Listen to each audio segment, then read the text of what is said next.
sa iyong buhay, malamang yun po ang ating susundin. 4 lang naman ang karaniwang boses na naririnig natin.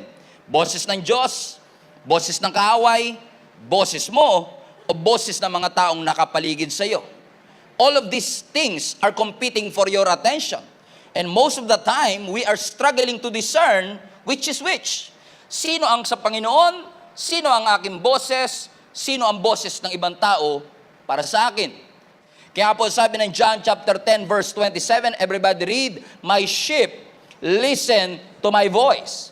I know them and they follow me." Now notice, ang sabi ng scripture, my sheep.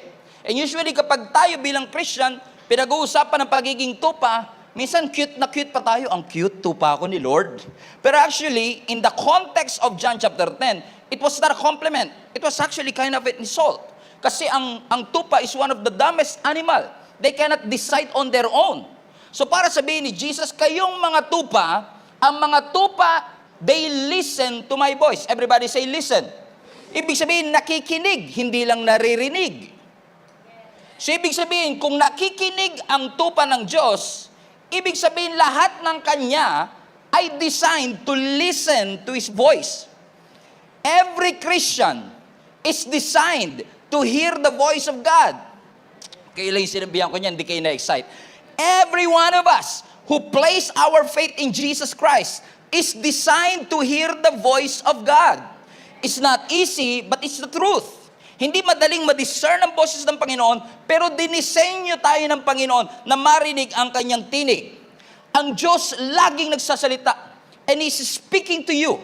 He keeps on reminding you and getting your attention, but usually hindi natin marinig ang boses ng Panginoon because we want God to say what we want Him to say.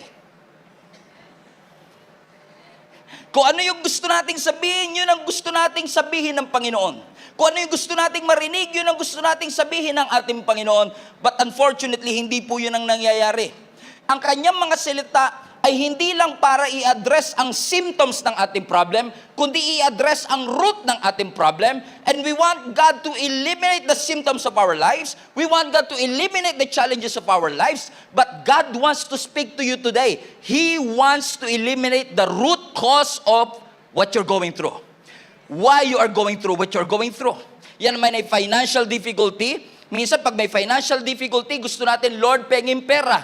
Pero minsan, imbis na pera, wisdom ang ibibigay ng Panginoon. Kasi alam ng Panginoon, posibleng hindi pera ang issue, kundi kakulangan ng wisdom. So God is dealing with the root of the problem, not just the symptom of the problem.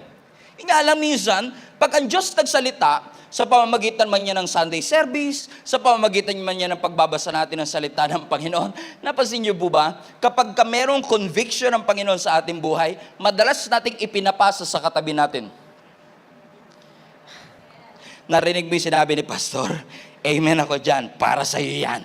Madalas nating ipinapasa. Or kapag na-convict tayo ng Panginoon, madalas tayong in denial sa sitwasyon. Ay, hindi ako yan. Amen, Pastor, agree ako dyan, pero hindi ako yan. Pero the moment na nakaramdam ka ng conviction mula sa salita ng Panginoon, yan po ay senyales na yung salitang narinig mo para sa iyo. Kasi hindi naman po pwedeng ikaw na-convict, pero para sa katabi mo. Kung ikaw ang na-convict, ibig sabihin para sa iyo yung salita na yon. Hindi ako titigil dito kahit di kayo mag-amen, mga kapatid. Kasi yung conviction na naririnig natin, hindi para sa kanila, hindi para sa pamilya, para sa atin yun. So if God is convicting you through the demonstration and spreading of the Word of God, that Word is something that you need to receive because God is speaking to you. Napansin niyo po mga kapatid, high-tech na ho tayo ngayon eh. At napansin ko, habang pa-high-tech ng pa-high-tech ang ating teknolohiya, pahirap ng pahirap nating marinig ang boses ng Panginoon. Naalala niyo po yung mapa dati? Ang mapa dati binabasa lang. Pero ngayon ang mapa naririnig mo na. Amen? Through Google Maps. Through Waze. Dati binabasa mo lang, tinitignan mo lang, pero ngayon naririnig mo na. In 300 meters, turn left.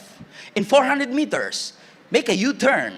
In 500 meters, exit right. Naririnig, you don't have to look at it, you just have to listen to it. Amen? So the advancement of the technology made us not just look at it, but hear it. Maririnig natin. Yung tinig ng taong nag-guide sa atin. At kapag lumagpas tayo, papabalikin tayo. Napansin niyo ba mga kapatid, kahit lumagpas ka, dadaling ka pa rin niya sa same destination. Madedelay ka, pero same destination. Ibig sabihin, kahit sumuway tayo ng sumuway sa boses ng Panginoon, doon ka pa rin niya dadalhin sa kanyang pagtawag. Naalala ko dati, nung tinawag ako ng Panginoon para magpastor, 3 taong kong tinakasan. And then somebody told me, kahit anong takbo mo, doon ka pa rin babagsak kasi doon ka tinawag ng Panginoon. Na-realize ko, ba't ako mag-aaksaya ng panahon na hindi sundin ang tinig? Narinig ko na eh. Sinabi niya, make a U-turn. Sinabi niya, turn right. Pero minsan nahihirapan akong i-distinguish kasi nga meron akong sariling gusto. And the advancement of technology, napansin niyo mga kapatid, is killing our desire to hear God more. Amen. Napansin niyo pag nag-waze tayo, di ba? Pag nag-waze ka, nagda-drive ka, you are asking God for direction. Parang nagtatanong ka ng direction. And sometimes, kapag nasa highway ka, ilang minuto na, hindi pa rin siya nagsasalita. At kung talagang desidido ka makapunta sa destination mo on time, curious ka. Ba't kaya hindi nagsasalita yung Waze?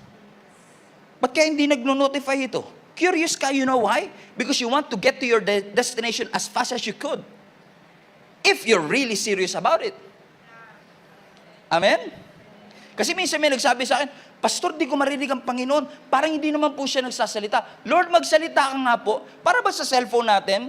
Yung may notification ba? Gusto natin every time God speaks, magno-notify sa atin. Pero it's possible mga kapatid na natanggap mo na yung message, pero ayaw mong basahin. Nag-notify siya, pero natatakot tayong basahin yung sinasabi ng Panginoon kasi madalas yung sagot niya ay hindi natin gusto. Sabi mo sa katabi mo, parang ikaw na topic ngayon. Okay. Bakit? Nandun yung notification, pero wala. Kaya, minsan, halimbawa, live stream natin, we're supposed to stream our services 7 minutes before the actual service, at pag mga 5 minutes na lang, wala pa rin notification, marami na mag-message, Pastor, wala pa rin ba tayong live stream? Pastor, wala pa rin ba tayong live stream? Because they want to be notified kung may live stream. And then I found out and I realized kung totoo kang follower, kahit walang notification, pupuntahan mo yun. If you're really serious about listening and tuning into the right channel, kahit na walang notification, pupuntahan mo kung interested ka. If you're really serious about hearing the Word of God, you don't have to wait for the notification. Amen, mga kapatid. Why? Because most of the time, mga kapatid, because of the voice that we hear, the wants and the desires, it's now clouding our judgment and discernment to hear the voice of God. Siguro dahil marami po sa atin, fasten your seatbelt, siguro dahil marami po sa atin, we settle for convenient and selective Christianity. Pansinin nyo, pag nag-post po tayo, for example, ng post na, you are worth it. Sigurado ang dami likes niyan. You are worth it. You are who God says you are. You are stronger than you think you are. You got what it takes. Siguro ang dami talagang likes and comments yan. Because it comforts you. Nagbibigay ng kapanatagan sa iyong puso. And those words are true. Totoo yan, that you got what it takes. Totoo that you are worth it. Pero paano naman yung mga words that challenge you?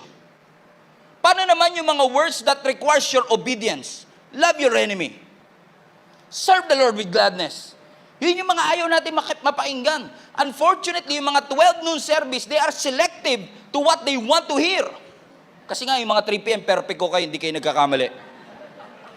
Pinipili nila yung kanilang gustong marinig. Those are true words, pero marami sa atin naging selective. Naging convenient. Selective, saan ako ministry papasok? Selective, anong oras ako magsaserve today? Selective, anong verse ang aking susundan? Naging selective ang obedience, naging selective ang commitment, but there is a level of intimacy with the Lord na hindi mo ma-achieve kapag naging choosy tayo. Come on, 3 p.m. service. God is speaking to us. Hindi natin ma-achieve yung level of intimacy kung magiging mapili lamang tayo sa sasabihin ng ating Panginoon. If we really are serious about following Jesus Christ, lahat ng messages ni Jesus at lahat ng methods ni Jesus, we are willing to follow and to obey. Kaya lagi ko sinasabi, madali lang naman talagang maging Kristiyano. Kung pipiliin mo lang yung susundin mo, tanggalin mo yung love your enemy, madaling maging Kristiyano. Tanggalin mo yung 7 deadly sin, madaling maging Kristiyano. Pero mas mahirap siya kasi alam natin mga kapatid na may itinuturo po ang Panginoon sa atin. And God is speaking to us today, but the question is this, are we listening? Are you listening? Pastor, nagsasalita ba ang Panginoon sa akin? Di naman ako pastor. Yes. Nadaya tayo ng kaaway na ang pakikinig sa salita ng Panginoon requires special ability. Hindi po. Ang pakikinig, para marinig natin ang boses ng Panginoon, it doesn't require you to have a special ability or a special hotline because they need special people. Hindi po, mga kapatid. Hindi mo kailangan maging theologian para marinig ang boses ng Panginoon. Hindi mo kailangan magkaroon ng master's degree para marinig ang boses ng ating Panginoon. Hindi mo kailangan maging pastor para marinig ang boses ng ating Panginoon. Kasi kung gusto mo talagang lakaran ang kalooban ng ating Panginoon, gusto rin ng Diyos na malaman mo ang kanyang kalooban para malakaran mo ito as soon as possible. He loves you so much. He cares about you.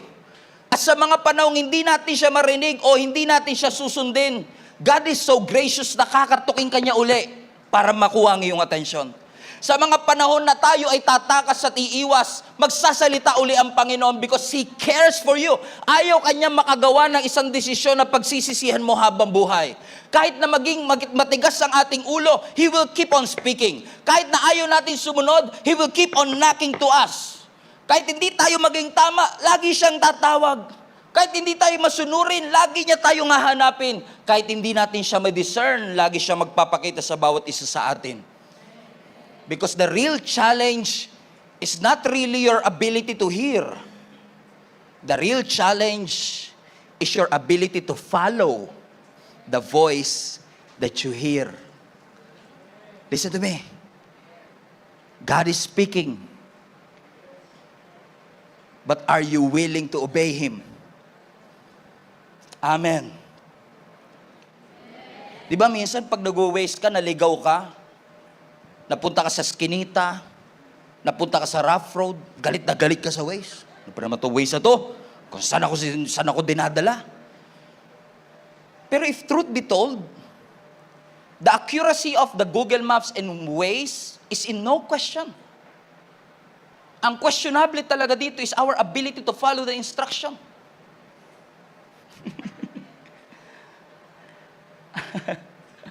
Amen. So it's not really our ability to hear the word. We always hear God speaking. But are we ready to listen? And not just listen, but to make a decision to follow the voice of God. Hindi nyo ako pinapansin, pero I'm continue anyway. Why? Because your decision determines your destiny. If you will say yes to the Lord, you will experience the miraculous. But if you will say no to the Lord, you will miss all the purposes that God has intended for you to receive. The decisions that you will make today will set the trajectory of your life for the years to come. Ang maling daan, hindi mapupunta sa tamang destinasyon. But it's your choice to follow the voice of God. Di ba yan ang dahilan kung bakit nagkasala yung una nating magulang? Maling boses ang kanilang pinakinggan. Narinig nila ang boses ni Lord, narinig nila yung boses ng ahas, pero mas sinunod nila yung boses ng ahas. Ang hirap talaga. Si Adan, pinakinggan si Eva. Si Eva, pinakinggan yung ahas. Wala sa kanilang nakinig sa Diyos. Ulitin natin. Si Adan nakinig kay Eva, si Eva nakinig sa ahas, pero silang tatlo pare-parehong hindi nakinig sa ating Panginoon. Ano nangyari? Napahamak tayong lahat. So, both Adam and Eve heard the voice of the Lord. But it's not a question of hearing the word of God. Pero ang pinaka-importante sa lahat, hindi mo lang marinig, kundi makapakinig. Magkaiba yung narinig sa pinakinggan. So it's not just your ability to hear it, but your ability to follow it. Kaya nga di ba sa scripture paulit-ulit, he who have ears to hear, let them hear. Sa Tagalog, ang may pandinig, makinig. Hindi kasi lahat ng may pandinig, nakikinig. Alam ng lahat ng nanay yan. Sabihin niyo sa anak niyo, ayan na, ayan na. Alam ng lahat ng tatay at nanay yan. Hindi porket nag-utos yung nanay at tatay, automatic may susunod. Magugas kayo hanggat walang pangalan. Huwag kang mag-expect na magagawa po yan. Magugas na ng pinggan, 5 anak mo, pero walang susunod yan. Amen? Limang oras na nakakaraan, wala pa rin. Kaya kailangan pangalanan. Kaya mga spirito sa buhay natin, pangalanan nyo para lumayas. Oo. Kaya pag di mo pinangalanan niya, mananatili yan eh. Di ba? Lahat sila narinig yung utos, pero hindi lahat willing makinig.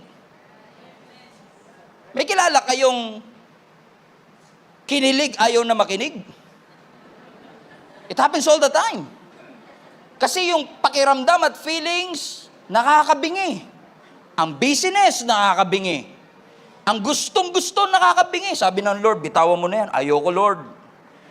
Di nyo siya naiintindihan. Wala po kaming ginagawang masama. Wala pa. We start making excuses as to why we can follow the Lord. Pag pinipreach, pag binabasa, wow, these are wonderful commandments. These are wonderful words from the Lord. But the moment that it involves us, napansin nyo, lahat ng tao gusto ng pagbabago hanggat hindi sila yung kailangan magbago. Kasi once na tayo na yung kailangan magbago, hindi ako agree dyan. Pero all of them are willing to change. Pag nag-pray sila, baguhin mo yung asawa ko. Baguhin mo yung anak mo. Pero never pinag-pray, baguhin mo ako. Laging sila ang kailangan magbago. Amen? We start making excuses as to why we can't follow the voice of God. Naalala ko tuloy si Moses. Si Moses, mga kapatid, sa scripture, sa Old Testament, siya ay Hebrew boy, pinanganak na Hebrew, pero lumaki sa Egypt. To cut the long story short, mga kapatid, dahil si Moses naman talaga ay Hebrew, and he knows it, one day, habang siya'y naglalakad-lakad, nakakita siya ng isang Egyptian na ginugulpe ang kapwa niya Hebrew or Jewish. At dahil sukang-suka siya sa injustice, hindi niya maatim na yung kanyang kababayan ay ginugulpi ng Egyptian na by the way nagpalaki sa kanya. Unfortunately, napatay niya itong Egyptian na ito. At nung napatay niya yung Egyptian, may nakakita sa kanya. At dahil may nakakita sa kanya, may nagsumbong sa kanya sa presidente ng Egypt. At dahil nasumbong siya sa presidente ng Egypt, wala siya nagawa kundi tumakas. He fled for his life. At napunta siya sa wilderness of Midian. At ang kanya naging trabaho ay tagapag-alaga ng tupa. Come on now, are you still with me? Now, sabi ng scripture, habang siya'y nag-aalaga ng kanyang tupa, nagulat siya kasi nakakita siya ng isang halaman na umaapoy pero hindi nasusunog. He was fascinated by it. Paano kaya nangyari ito? Halaman, umaapoy pero hindi nasusunog. And then sabi ng Exodus chapter 3 verse 4, when the Lord saw that he had gone over to look, God called him from within the bush. At sabi ng Panginoon sa kanya, Moses, Moses. Ba't nga kaya pag si Lord required na may bass, no? Moses, Moses. And Moses said, here I am. Do not come any closer. Take off your sandals, for the place where you are standing is the holy ground. And then he said, I am the God of your father, the God of Abraham, the God of Isaac, and the God of Jacob. And at this, Moses hid his face because he was afraid to look at God. So I want you to notice something. Nagsalita ang Panginoon, narinig ni Moises. Nagpakilala ang Panginoon, nakita, na-recognize ni Moses, ito ang Panginoon. To the point na nung na-recognize niyang ito ay Diyos, tinago niya ang kanyang mukha because of fear. Because he know he is unworthy. And then the Lord goes on, and on verse 9, ang sabi ng scripture, and now, the cry of the Israelites has reached me, and I have seen the way the Egyptians are oppressing them. So now, go. I am sending you to Pharaoh to bring my people, the Israelites, out of Egypt. Have you seen it? You don't see it. So sabi ng scripture, yung panalangin ng mga Jewish people, yung panalangin ng mga kababayan mo ay nakaabot sa aking trono. Their groan reached my throne. And because I am a faithful God, I'm going to deliver all of them from slavery at lahat sila ay lalaya sa pagkaalipin. Now, kung maririnig mo yun, at ikaw si Moses, Hebrew ka, Jewish ka, this has been a 100-year-old promise. Pinangako ng Panginoon sa kanila na magkakaroon sila ng sariling lupa at sila magiging malaya. At nung sinabi ng Panginoon, finally, the promise has come. Matutuwa ka kaya? Come on now. Matutuwa ka ba? Yes. Amen. Matutuwa ka because yung mga kababayan mo kasama ka na ay magkakaroon ng kalayaan. Finally, hindi na kayo slave. You have to understand, 430 years silang alipin. And finally, sabi ng Panginoon, malaya na kayo. What a great news. Pero look at this, sabi ng scripture, narinig ko ang panalangin ninyo, pinalaya ko na kayo, kaya ikaw, bumalik ka doon. At ikaw ang gagamitin ko para mag-lead ng nation of Israel palabas ng Egypt. Tignan nyo ang verse, watch this, fasten your seatbelt, verse 11. But Moses said to God, pag nakarinig kayo ng but, delikado tayo niya. But Moses said to God, who am I that I should go to Pharaoh and bring the Israelites out of Egypt? Have you seen it? Sabi ng Lord, narinig ko ang lahat ng inyong mga panalangin. Ilalabas ko na ang mga Israelites mula sa Egypt papunta ng promised land. Sabi ni Moses, yeah! Kaya ikaw, ikaw ang gagamitin ko para bumalik. Lord, pag malaya lang. Huwag niyo na ako damay dyan. Masaya naman ako para sa kanila eh. Pero all of a sudden, sabi ng Panginoon, masaya ka? Ikaw ang gagamitin. Ikaw ang gagamitin ko to lead. Ano ang sabi ni Moses? Lord, who am I? Napansin niyo mga kapatid? Alam ni Moses ang kalooban ng Panginoon. Narinig niya ang kalooban ng Panginoon. May problema ba tayo doon? Wala. Ang problema, hindi niya kayang isurrender ang kanyang sarili sa will ng Diyos. Yun ang problema. Ang problema, alam natin ang vision, pero we don't want participation.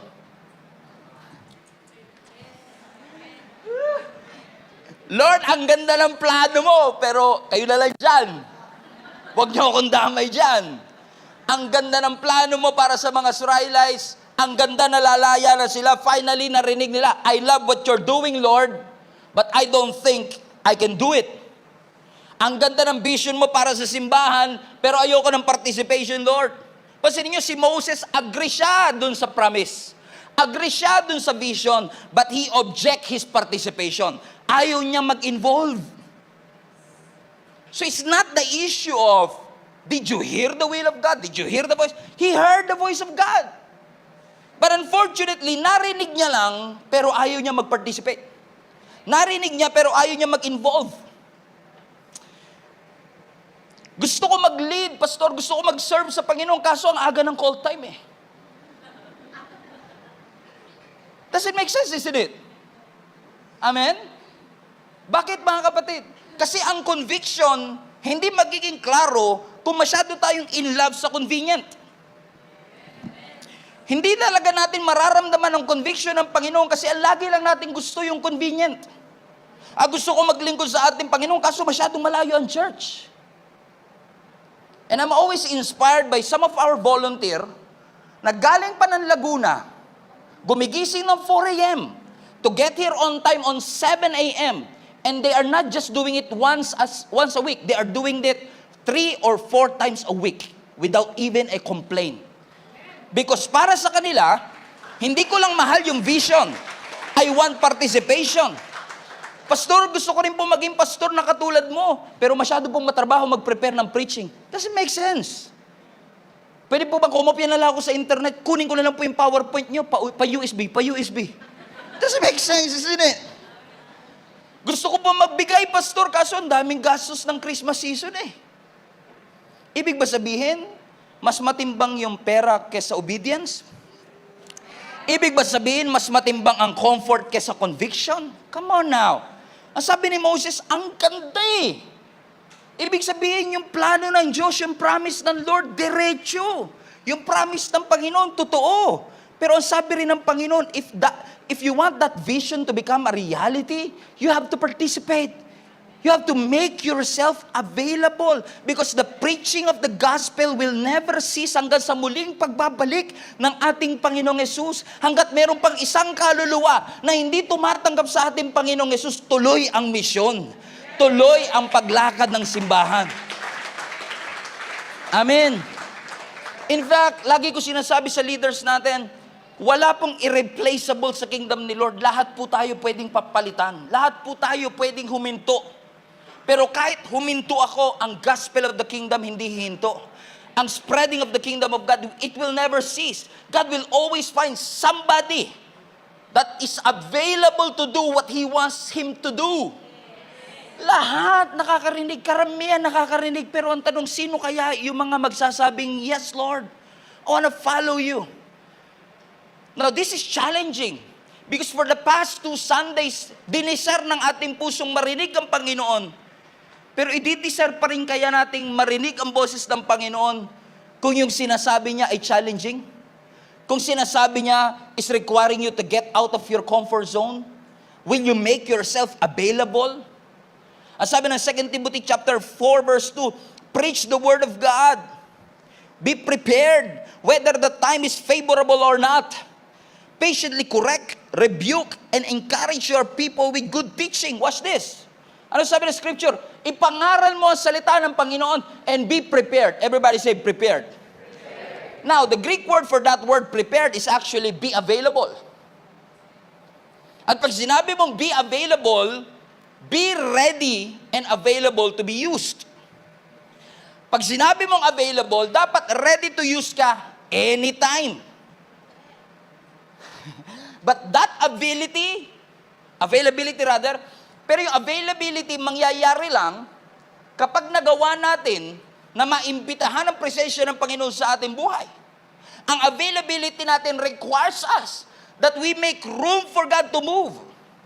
The availability will require us to make room for His purposes to manifest in our lives and for God to inhabit in our hearts. At kapag hindi nanahan ng salita ng Panginoon, walang conviction, hindi natin i-desire to be available. Naalala niyo si Prophet Samuel last Sunday? Kinausap siya, tinawag siya ng Panginoon in the middle of the night. In the middle of the night. Hindi nyo alam, no? Nagpapanggap lang yung tumawa lang iba, di nila gets. Okay? In the middle of the night, tumawag ang ating Panginoon. Hindi sinabi ni Prophet Samuel, Lord, it's too late, sarado na po ang opisina. No. He said, speak Lord, I am listening. No, ang ating Panginoon ay nagsalita sa pamamagitan ni Angel Gabriel. You remember that? In the first book of the New Testament in Matthew. By the way, from Malachi to Matthew, propeta in Chinese, si Malachi. So from Malachi to Matthew, it was a 400 years of silence from heaven. Wala silang narinig na boses sa Panginoon for 400 years. And then finally, nagpakita muli ang ating Panginoon, ang ating Panginoon through an angel Gabriel and announced the greatest news of all time. Jesus was about to born. And we celebrate that on Christmas Day. Ang sabi ng Panginoon, Mary, you are blessed and highly favored. Ikaw ay magbubuntis.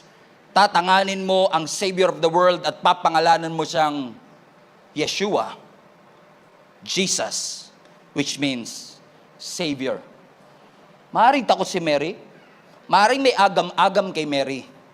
Pero I love her response. She said, be it unto me, Lord, according to your word.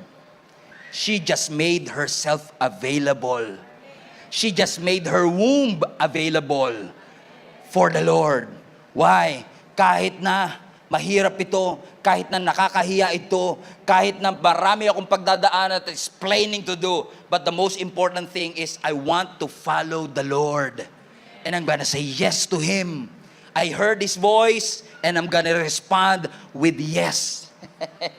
Naalala niyo si Peter? Buong gabi silang nanguhuli ng isda. Wala silang mahuli. Ano sabi ng scripture, habang nagliligpit sila ng kanilang lambat, nakita sila ng ating Panginoon, pinabalik uli sila, at pagbalik nila, nakahuli sila ng napakaraming isda, na halos lumubog yung kanilang bangka. Remember that story? Ano sabi ng scripture, pagkatapos nilang mahuli ang lahat ng lambat na yon, ang lahat ng isda na yon, na kailangan pa nilang magpatulong sa mga kasamahan nilang bangkero din para lang maiahon ang lahat ng ani. Sabi ng Lord, come, follow me, and I will make you fishers of men. Habang si Peter nagre-report pa ng kanyang sales that day, ang taas ng sales natin, pinakamataas in the history of our company.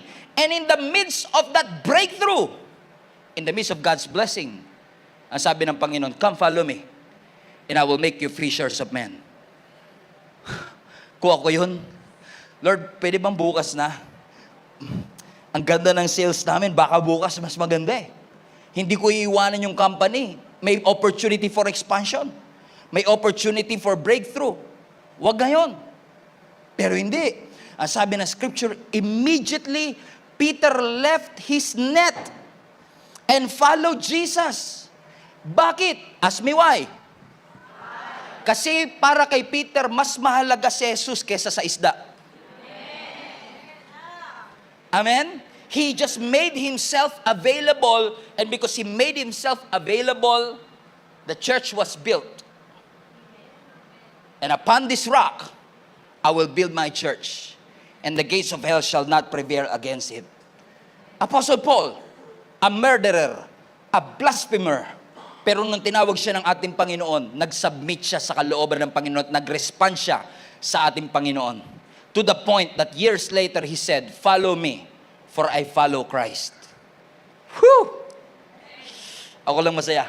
Ako lang excited. Peter again. Ang sabi ng scripture sa Luke chapter 5, ang mga tao ay pressing against Jesus, malapit na siya sa dagat, sa dami ng tao, walang mapwestuhan ng ating Panginoong Yesus. And then nakita ni Jesus yung bangka ni Peter. Ano sabi ni Lord kay Peter? Pwede ko bang hiramin ang iyong bangka? Gagamitin ni Lord as a podium, as a platform, as a stage, tutungtungan niya so that He can see the people. Pwede sabihin ni Peter, Lord, kakagaling ko lang, puyat po ako, nagliligpit po kami ng lambat, wala po kaming panahon dyan. No. Ang sabi ng scripture, ipinahiram niya yung kanyang bangka. At dahil, and by the way, in the midst of frustration, kasi wala silang nahuling isda, nung pinahiram niya yung kanyang bangka, pagkatapos ni Jesus mag-preach, pinabalik sila sa laot, nakahuli sila ng maraming isda. Kasi pagkatapos ng obedience, laging may blessing, kapatid. You just have to make yourself available. Kahit ikaw ang pinaka-talented na tao sa buong mundo, if you're not available, your talent is nothing. Kahit ikaw ang pinakamagaling, pinaka-gifted in what you do, if you're not available, aamagin yung gift at talent na meron ka. In fact, when I started in the ministry, I don't know anything about pastoring. I don't know anything about being a pastor of the church. I know how to pastor the young people because I've been a youth pastor for 10 years. But after that, it's a different story when you pastor a church. Sabi ko nga, nung youth pastor pa ako, madaling mag-prepare ng preaching. Alam niyo po kung bakit? Kasi alam ko, puro youth ang kausap ko eh. Pero pag pastor ka ng simbahan, you have to prepare by God's grace, exegete, hermeneutics, the Word of God properly so that everybody can relate to it. Hindi po pwedeng pakbit lang ang iyong iluto kasi yung mga gusto ng hotdog, hindi ba kakakain? Hindi naman din pwedeng hotdog lang ang iyong lutuin kasi yung mga gusto ng gulay, hindi makakakain. It's a different challenge. I don't know anything. Pero pag tinatanong ka, ako, pastor, paano po ba maging pastor? Just make yourself available. Ano man ang ilagay ng Panginoon sa iyong kamay, just make yourself available. And He's gonna do miraculous things in your life if you're willing to follow the voice of God. Follow His voice. Bihira ko ito ikwento. Pero 10 years ago, when I started pastoring the ministry, nasa gitna po tayo ng transition. Kasi we are transitioning from our old place in Baypaho, Caloocan. GM Monumento tayo pero wala tayo sa monumento. So ang prompting ng Panginoon sa akin, ilipat ang church building natin sa mismong monumento. Okay? So from 13,000 na rent natin noon, wala pang utilities. Nung lumipat tayo dito, nung maliit pa ito, ang naging renta natin is from 13,000 to 44,000. It's a huge step of faith. Walang nadagdag na member, walang kahit ano, it's just faith. Okay? On top of that, dahil bodega to before, we have to renovate everything. So, nirenovate po namin, hindi pa ganito yon, maliit pa lang yung place natin, nirenovate natin. Ang initial assessment, 300,000. Pero nung natapos yung construction, almost 1 million, including yung mga upgrade ng mga gamit natin. Alam nyo, hindi pa nagsisimula yung construction. Bihirang-bihirang mangyari, pero narinig ko ang malakas na boses ng Panginoon from within. Ang sinasabi niya sa akin, lahat ng laman ng bank account ninyo, ubusin ninyo, i-donate nyo sa church. Hindi ko yun nire-recommend kung hindi nyo narinig sa Panginoon. Naalala ko nung narinig ko yun, Stephen, Jenny, lahat ng savings ninyo, na pinaghandaan ko bago ako magpastor, kasi alam kong walang future sa pagpapastor,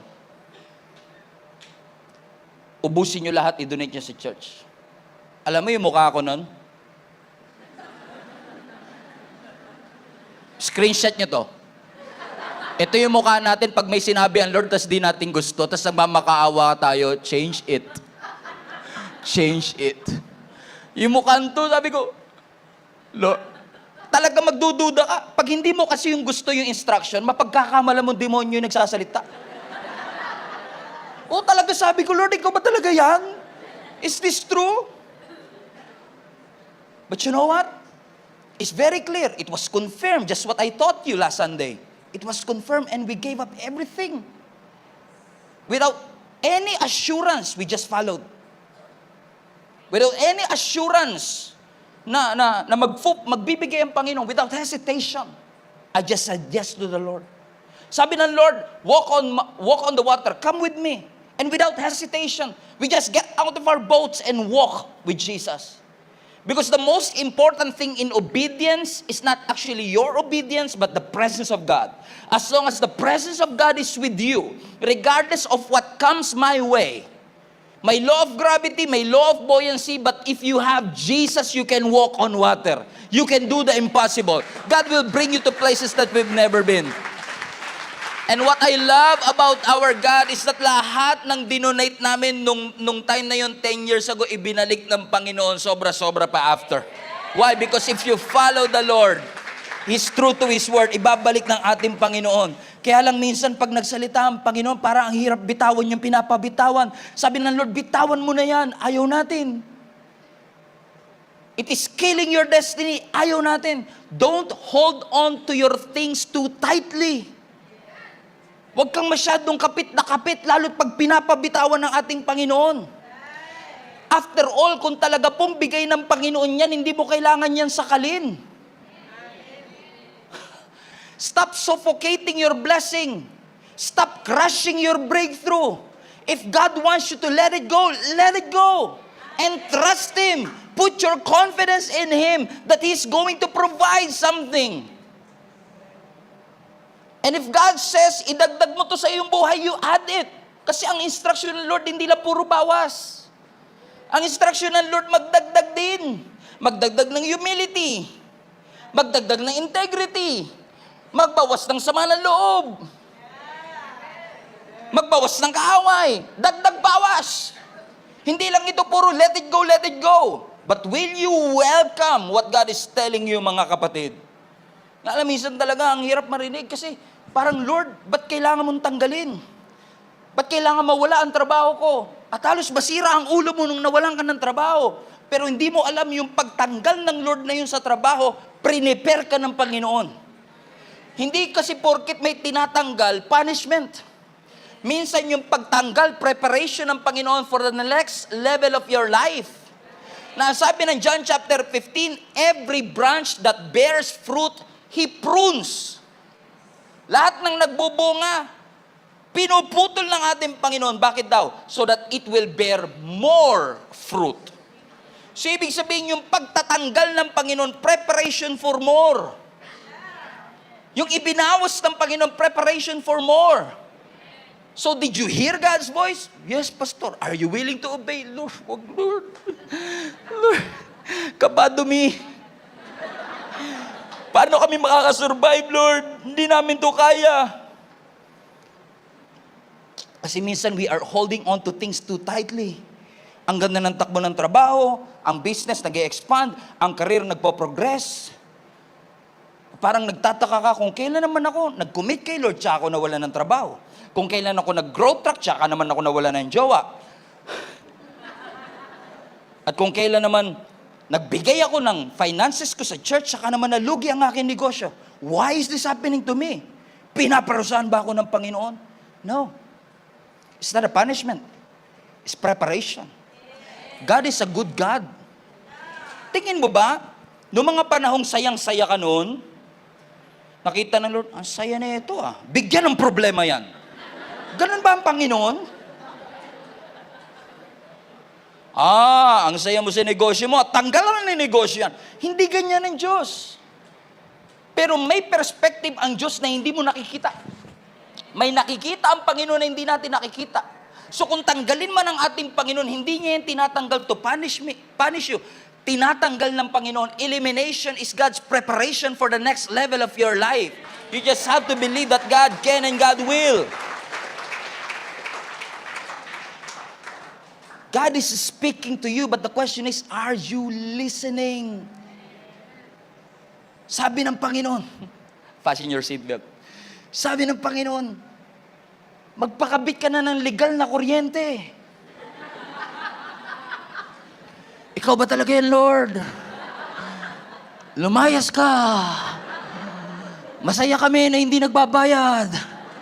Nagigasi sinasabi ko, mga kapatid, kapag gustong-gusto mo kasi parang ang hirap sundin ng pinapagawa natin, Panginoon. At sabi ng Panginoon sa iyo, sure ka ba talaga dyan? Mahal na mahal ko po eh. Oh, mahal na mahal ka nga. Pero sure ka ba talaga dyan? Yes, Lord. Sure na sure talaga ako. Pero hindi kasi porket mahal na mahal mo, gustong-gusto ng Panginoon. And if God eliminates something sa ating buhay, can you trust the Lord that He's gonna provide? He's gonna deliver you? And He's gonna see you through? Huwag kang matakot basta pagsunod sa Panginoon. In fact, isa sa mga reason kung ba't hindi natin marinig ang boses ng Panginoon is fear. It is causing you to have the ability to hear the voice of God. Paano pag nawala yung lahat ng investment ko? Paano pag nag-start ako mula simula? Hindi ko sinasabing gawin mo, pero kung yan talagang eksakto pinapagawa ng Panginoon sa iyo, and He wants you to start from scratch, trust Him. Don't be afraid. You know why? Because greater is He that is in you than everything that you've lost. Come on now. As long as you have the presence, as long as you have God's presence, it doesn't matter. As long as I have the source, it doesn't matter kahit tanggalan pa ako ng resource. So the question is this, do you have faith? Sabi ng Hebrews chapter 11, faith is the substance of things hoped for and the confidence of things not seen. Hanyo, pag binabasa ko yan years ago, alam niyo yung, ako lang ba, yung pag nagbasa ka ng Bible, akala mo na intindihan mo na, pero ang totoo, hindi mo pala talaga naintindihan. And as I was rereading the definition of faith, faith is the confidence of the things we hope for. Bigla ako napahinto. Sabi ko, teka lang, I've never seen this before. Kasi sabi ng scripture, faith is the confidence of the things we hope for. Sabi ko, no, Lord. mas may confidence ako with what I have than what I have hope for. Kasi pag sa akin na yun, mas sure. Pag hawak ko na siya, mas may tiwala ako kasi sure na to eh. Pero ang faith, hindi ganun eh. Ang faith, meron kang confidence kahit hindi mo pa nakikita. Because faith is the substance of the very things that you hope for. But will you trust the Lord na anumang bagay na pinapabitawan, pinapapasan, mga bagay na pinapaiwan at pinapalagay ng Lord sa ating puso is something that we really need in order for us to walk in God's purposes in our life? Trust Him. Ang sabi ng Psalms 46 verse 10, be still and know that I am God. Everybody say, be still. Manatili tayo sa Panginoon at makikilala mo ang Diyos. Now, every time this verse is being preached, usually, we interpret it like this one. Gusto mo bang marinig ang boses ng Panginoon? Yes, Pastor. Be still. Umupo ka, buksan mo notebook mo, labas ka ng ballpen, lagay mo yung divine stabilo mo. Alam niyo yung stabilo? And wait for Him. Lord, I'm waiting for you. Lord, I'm waiting for you. Hindi mali yun, pero hindi yun ang context ng Psalms 46. Actually, if you read the entire text ng buong chapter ng Psalms 46, this chapter is all about war and chaos. Nasa gitna ng gera ang nation of Israel habang sinusulat ito ng psalmist. At ang sabi ng Panginoon sa kanila, in essence, mga kapatid, be still. That's interesting to me kasi majority ng mga psalms, kapag sinulat laging third person. Actually, itong Psalms 46 verse 10, pag binasa mo sa chapter 1, Psalms 46 verse 1, everybody. Hindi, 46 verse 1, 10 yun eh. Ano yung verse 1? God is our refuge and our strength, the very present help in times of trouble. Napapansin nyo yung psalmist is writing in a third person. God is my refuge and our strength. But all of a sudden in verse 10, biglang si Lord na mismo nagsalita, be still and know that I am. So hindi na He is, I am. All of a sudden, biglang nagpakita ang Panginoon na sinabi niya, be still. Now, listen, in the context of trouble, in the context of war, ang sabi ng Panginoon sa nation of Israel, be still. In the Hebrew, Rapha, nang ibig sabihin is to cease. C-E-A-S-E. Stop it. In the midst of war and chaos, sabi ng Lord, stop it. Be still. Stop the fighting. It was a call for all of us na huminto at mag-reflect. Stop fearing. Why are you fighting for a battle that you should not fight in the first place? The battle is the Lord's. At habang nasa gitna sila na paikipag-away nila sa kanilang mga kaaway, sabi ng Lord, stop! Be still! And when you stop fighting, and when you stop fearing, you will know that I am God. Now the revelation is in the Hebrew. The word know in the Hebrew means acknowledge. Ibig sabihin, God was there all along. Yun nga lang, hindi mo siya mapansin because you're so busy fighting. Kaya sabi ng Panginoon, what's wrong with you? Stop it! Stop the fear! And acknowledge me. I am with you. Your refuge and your strength. Sabi ng verse 1, He is your refuge. He is our refuge. He is our strength. Ibig sabihin, hindi mo kalaban ng Diyos. Kakampi mo siya. He is asking you, stop fighting. Stop the fear. Ihinto mo ang lahat ng takot and acknowledge that God is with you.